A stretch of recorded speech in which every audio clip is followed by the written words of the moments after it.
सभी को मेरा नमस्कार। मैं सरिता एक बार फिर से लोकवेस एप्लीकेशन की जानकारी के साथ आज की वीडियो में हम कुछ रिजेक्ट एसएचजीएन मेंबर्स की चर्चा करेंगे। मेरी आईडी में बहुत सारे ऐसे एसएचजी हैं जो कुछ महीने पहले अपलोड किए गए थे सर्वर पर और उनको बीपीएम के द्वारा अप्रूव भी कर दिया गया था, लेकिन अब कुछ एसएचजीएन मेंबर्स अपने आप ही रिजेक्शन में आ गए हैं। एसएचजी पे भी रिजेक्टेड लिखा हुआ है एंड मेंबर पे भी रिजेक्टेड लिखा हुआ है और केवाईसी जो अप्रूव्ड थी वो अब क्रॉस हो गई है, अप्रूव्ड नहीं दिखाई दे रही। मैं आपको दिखा देती हूँ। यहाँ एक सत्यम महिला एसएचजी है जिस पे रिजेक्टेड लिखा हुआ है। अगर हम यहीं पे क्लिक करते हैं तो हमें रीजन देखने को मिलेगा। Duplicate Aadhaar number found in state short name ESHG member and Aadhaar tables. अब हम इसके मेंबर पे अगर क्लिक करते हैं तो एक मेंबर भी रिजेक्ट दिखाई दे रहा है, सत्यम महिला एसएचजी। आप देख सकते हैं कि एक मेंबर रिजेक्टेड दिखाई दे रहा है, राज। इस पे भी अगर क्लिक करते हैं तो सेम रीजन आपको देखने को मिलेगा जो एसएचजी पे है।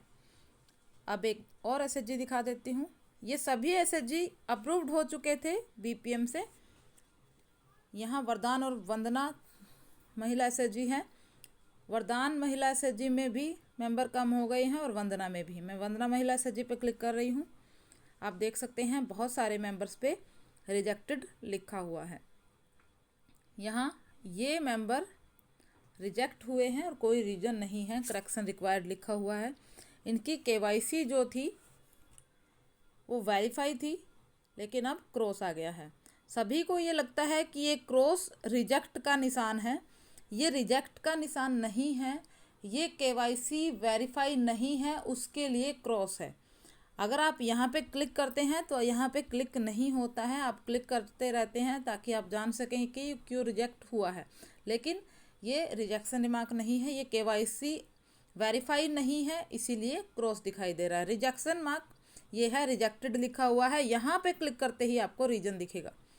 यहाँ पे रीजन नहीं है क्योंकि ये मेंबर सभी अपने आप ही रिजेक्ट हुए हैं, जबकि एक बार बीपीएम से अप्रूव हो गए थे। मैं अब एक मेंबर पे क्लिक करके दिखा देती हूँ। मेंबर की सभी डिटेल भरी हुई है। मैं मेंबर पे क्लिक कर रही हूँ।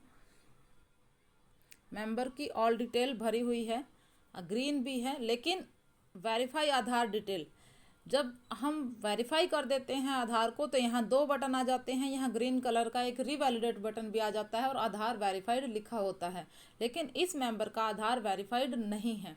अगर हम क्लिक करते हैं, एक बार क्लिक करके चेक कर लेते हैं, यहाँ इस मेंबर का आधार वेरीफाइड नहीं हो रहा, इनवैलिड दिखाई दे रहा है, ये पॉपअप आ रहा है। इसका मतलब ये है कि जब इस मेंबर ने हमें आधार दिया था और अप्रूव्ड हो गया था, आधार वेरीफाई हो गया था, तब आधार सही था। लेकिन उसके बाद इस मेंबर ने आधार में कुछ चेंज करवाए हैं। हो सकता है डेट ऑफ बर्थ चेंज हुई हो सकता है नाम चेंज हुआ हो।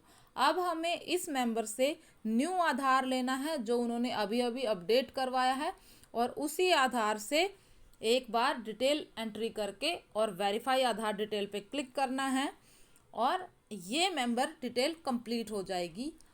आपको सिर्फ सेव करना है डिटेल को, बाकी की डिटेल सभी भरी हुई है। केवाईसी ग्रीन हो जाएगी क्योंकि अभी ग्रीन नहीं है क्योंकि आधार वेरीफाई नहीं हो रहा। जैसे ही आधार वेरीफाई होगा केवाईसी भी ग्रीन हो जाएगी, बेसिक डिटेल भी ग्रीन हो जाएगी। आपको सेव करना होगा और सभी मेंबर्स के साथ यही प्रोसेस आपको करनी होगी। अब मैं कैंसिल कर देती हूँ क्योंकि मेरे पास अभी आधार नहीं है। आपको सभी मेंबर्स के आधार इनके लेने होंगे जिनकी केवाईसी पे क्रॉस लग गया है, और आपको मेंबर की डिटेल को सिर्फ अपडेट करना है आधार वेरीफाई करके। फिर से आपको एसएचजी को लॉक करना है और आपका एसएचजी जो रिजेक्ट हुआ है अप्रूव हो जाएगा। बाकी जानकारी मैं अगली वीडियो में दूंगी। धन्यवाद।